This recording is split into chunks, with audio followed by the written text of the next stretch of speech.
अब it means के 8वें chapter में पहला which is very important question that was work में से दो क्वेश्चंस बन सकते हैं। पहला के वर्क को डिफाइन करें और दूसरा उसके टाइप्स को। एक ये इंपॉर्टेंट क्वेश्चन था। दूसरा आता है काइनेटिक एनर्जी के फॉर्मूले को प्रूव करना। यहाँ पर समटाइम्स आता है काइनेटिक एनर्जी और पोटेंशियल एनर्जी के दरमियान डिफरेंसेस। ठीक है, तो हमने यहाँ पे समझ लिए, बाकी सिर्फ आपको याद करने हैं। अब जो वेरी इंपॉर्टेंट टॉपिक है जिसमें से क्वेश्चंस हमें मिल सकते हैं, उसका नाम होता है पावर। ठीक है, अब समझें, इसी चैप्टर में यानी कि एक ही चैप्टर में सब हमने अलग अलग बातें पढ़ी हैं। कौन कौन सी? इधर देखें, हमने पहले स्टार्ट किया वर्क, फिर हमने पढ़ा एनर्जी और अब हम पावर। वर्क और एनर्जी इक्विवेलेंट होते हैं, यानी कि एक जैसे होते हैं, बिल्कुल एक ही बात नहीं होती है। बात याद कर रहे हैं आप लोग। ठीक है भाई, अगर डिस्प्लेसमेंट कवर हो रहा है तो वर्क होगा, अगर वर्क हो रहा है तो इट मींस कि उस ऑब्जेक्ट में एनर्जी होगी। अब एनर्जी कौन सी होगी, उसके लिए हम क्या करते हैं, डिटरमाइन करते हैं कि वेदर दैट इज पोटेंशियल और that is kinetic energy. Theoretical topics मैंने कल बता दिए थे कि एनर्जी के बहुत सारे फॉर्म्स होते हैं, thermal energy, heat energy, solar energy, kinetic energy. Kinetic तो टाइप्स है। ठीक है, तो ये जो फॉर्म्स हैं इनके बारे में मैं एक छोटा सा लेक्चर दे दूंगा अभी। फिलहाल जो which is very important topic that is power. तो पावर को हम कैसे पढ़ेंगे? दिस डिफाइंड एज कि by the rate of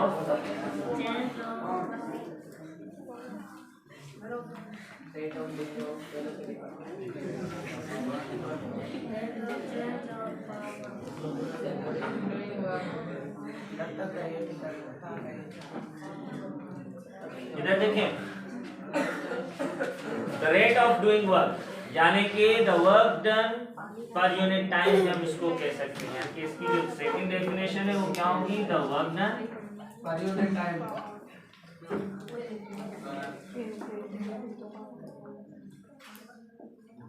okay, very simple है। इधर देखें जल्दी से, इट मींस कि पावर किसके बराबर हो गया, power is equals to work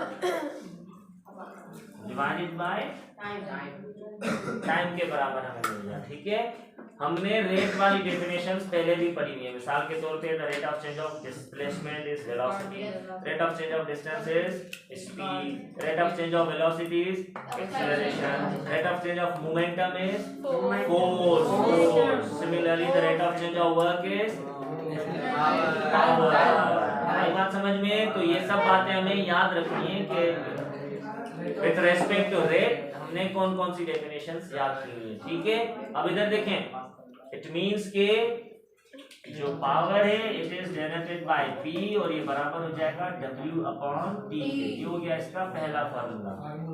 अब मैंने इसके ऊपर कोई भी एरो वेरो कुछ भी नहीं दिया हुआ, इट मींस के this is scalar quantity. So it means के to understand the power we only require the magnitude. सिर्फ हमें मैग्नीट्यूड की जरूरत होती है, देन हमें पता चल जाएगा कि पावर कितना है। आई बात समझ में? मिसाल के तौर पे मैंने कल एक एग्जांपल दिया था, suppose this is your house. हम घर से निकले और आ गए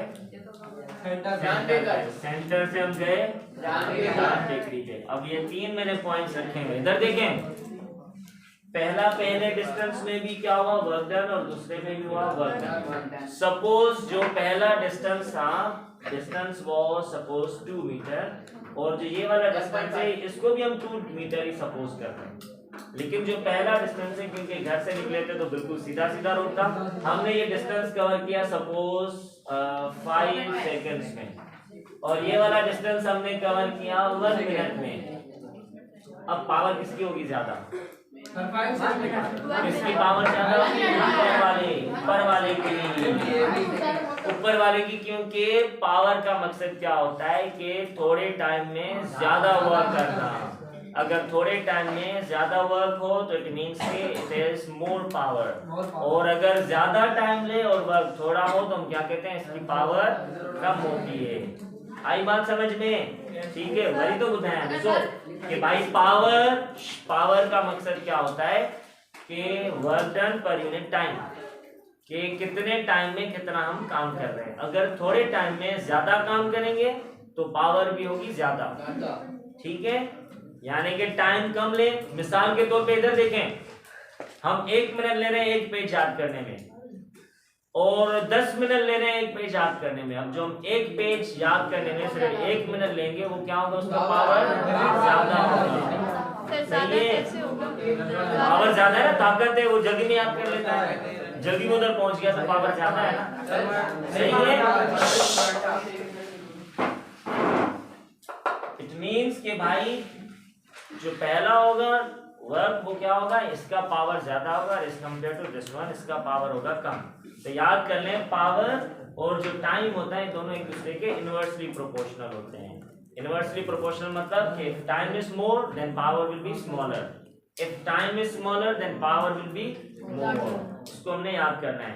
आया ना समझ में। अब देखें, अब ये जो पावर होता है ये तो क्या स्केलर क्वांटिटी, इसका यूनिट क्या होगा। हाँ देखें, इसकी डेफिनेशन देखें जल्दी जल्दी से भाई, क्या है, वर्क अपॉन टाइम। वर्क का यूनिट क्या होता है, जूल अपॉन टाइम का यूनिट सेकेंड। तो अब ये जूल अपॉन सेकेंड हमेशा बराबर होता है वॉट के। जूल इज अ यूनिट, ठीक है। इट मींस के what is the unit of power. Clear है बात। अब जो SI यूनिट होता है पावर का वो होता है हमारा वॉट, और पावर इज फंडामेंटल और ड्राइव क्वांटिटी। ड्राइव क्वांटिटी, ठीक है, आई बात समझ में। अब ये जो वॉट होता है ये बहुत छोटा यूनिट होता है, बहुत स्मॉलर। तो हम दूसरे सिस्टम्स में जो हमने मेजरमेंट के सिस्टम्स पढ़े थे, पावर के दूसरे यूनिट भी कभी कभी पढ़ते हैं। तो इधर देखें जल्दी जल्दी से, जो दूसरा यूनिट है पावर का यानी कि SI को छोड़ के हम यहाँ पे लिख रहे हैं कि अदर यूनिट जो कभी कभी हम पढ़ते हैं उसका नाम होता है हॉर्स पावर।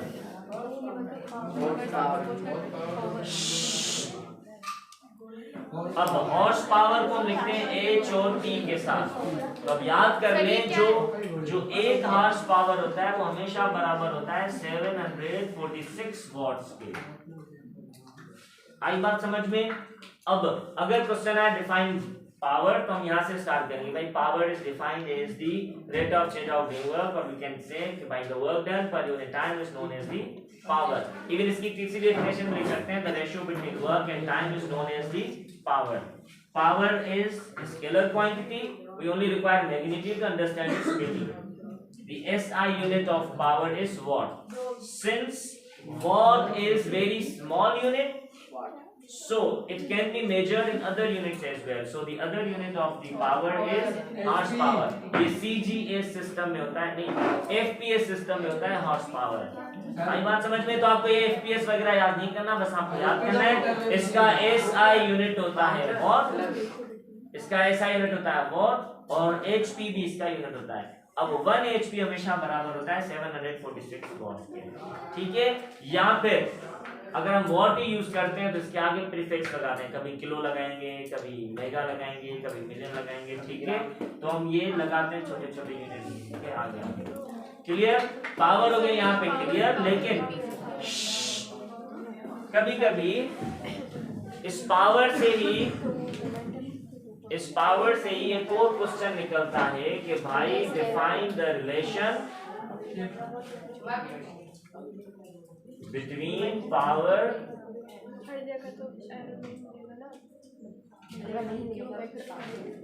And velocity. आई बात समझ में। तो कभी कभी हमें ये भी क्वेश्चन आ जाता है कि पावर और वेलोसिटी का आपस में रिलेशन क्या है। तो अब इसके लिए हम क्या करेंगे, अब ये तब करेंगे जब पूछा जाए। अगर पूछेगा नहीं और सिर्फ शॉर्ट क्वेश्चन करता है डिफाइन पावर, तो हम बस इतना लिखते हैं। और अगर वो पूछे कि define power in terms of velocity और what is the relation of power and velocity, तो फिर अब हम ये आगे करते हैं। अब हम आगे करेंगे क्या, इधर देखें, ये हमने उठाया पावर, ये किसके बराबर है, W अपॉन T के बराबर। हम यहाँ पे क्या कर रहे हैं, ये जो वर्क है वर्क इसकी यहाँ पे वैल्यू पुट कर रहे हैं, और हमें पता है कि W किसके बराबर होता है, W हमेशा बराबर होता है F इंटू D। D कहें या S कहें, जो भी आप कहें। F का मतलब है कि फोर्स एंड D का मकसद होता है डिस्प्लेसमेंट। ठीक है, ये हमने अभी अभी पढ़ा कि भाई work is always equal to the product of force and displacement. ये हम यहाँ पे रिप्लेस करवाएंगे W की जगह, तो हमारा पावर किसके बराबर हो जाएगा? The power will B F dot D। अब ये जो T है, यहाँ तो आप इसके डिवाइड में दें या इसके डिवाइड में दें, एक ही बात है, क्योंकि डिवाइड में हमने D के नीचे दे दी डिवाइड में। यहाँ तक क्लियर है? फिर इधर देखें, हमने थोड़ा सा रिमाइंड किया, ये जो D अपॉन T होता है, इसका मकसद क्या है? D का मकसद है डिस्प्लेसमेंट और T का मकसद है टाइम। तो इसको हम क्या पढ़ते हैं? Rate of change of displacement पढ़ेंगे, इसको पढ़ेंगे, rate of change of displacement पढ़ेंगे ना। टाइम डिवाइड में ऊपर है डिस्प्लेसमेंट, हम इसको पढ़ सकते हैं, this is the rate of change of displacement. और डिस्प्लेसमेंट अपॉन टाइम किसके बराबर होता है? ये तो वेलोसिटी के बराबर होता है। ये हमने वेलोसिटी की डेफिनेशन में पढ़ा था। तो इट मींस कि ये जो D अपॉन T है, ये वेलोसिटी है। ये जो D अपॉन T है, हम यहाँ पे लिखेंगे कि but D upon T is equals to V होता है, यानी कि वेलोसिटी के बराबर होता है। तब हम क्या करेंगे? पावर में D अपॉन T की जगह हम यहाँ पे लिखेंगे F डॉट और V। F के ऊपर भी एरो और V के ऊपर भी एरो। तो फिर इधर कर देंगे, इधर कर देंगे, T उधर कर देंगे बस। क्योंकि देखें, क्योंकि हमें जो रिलेशन ड्राइव करना था वो पावर और वेलोसिटी का करना, तो वेलोसिटी को हमने यहाँ पे ड्राइव करना है। अगर हम F के नीचे दे देते तो ये हो जाता मोमेंटम, पावर और मोमेंटम हो जाता है। ठीक है, हमें मोमेंटम नहीं, हमें तो वेलोसिटी को ड्राइव करना है। आई बात समझ में? अब यानी कि हमें पता चला कि पावर की एक और डेफिनेशन होती है, कौन सी वाली? F into V।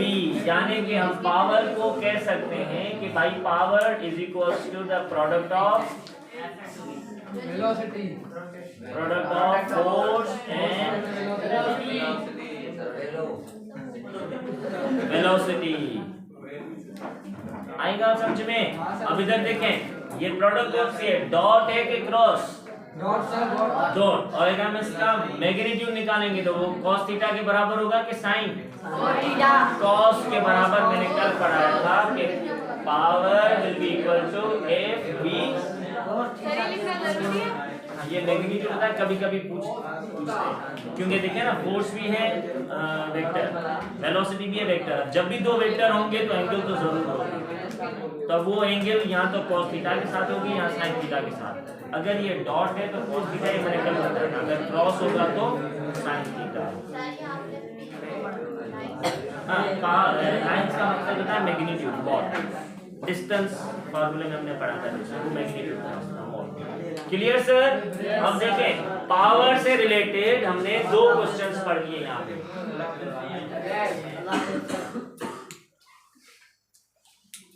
पावर से रिलेटेड बस क्वेश्चंस पढ़ी तरह से पास। ठीक है, सबसे पहला क्वेश्चन था कि simply the definition of the power, और इसकी डेफिनेशन थी the rate of change of work done per time.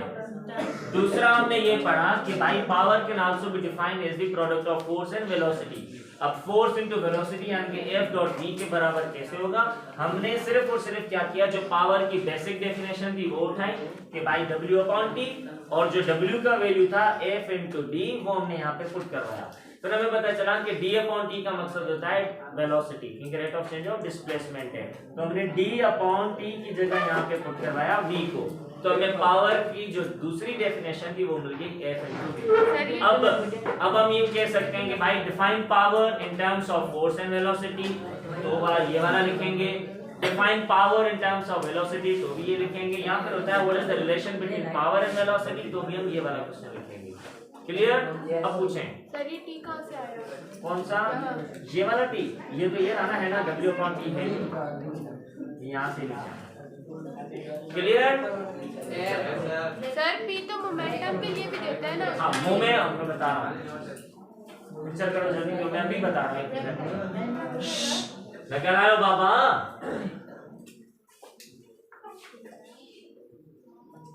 इधर देखें, अब मुझे समझें जल्दी जल्दी से, वेरी इंपॉर्टेंट थिंग्स।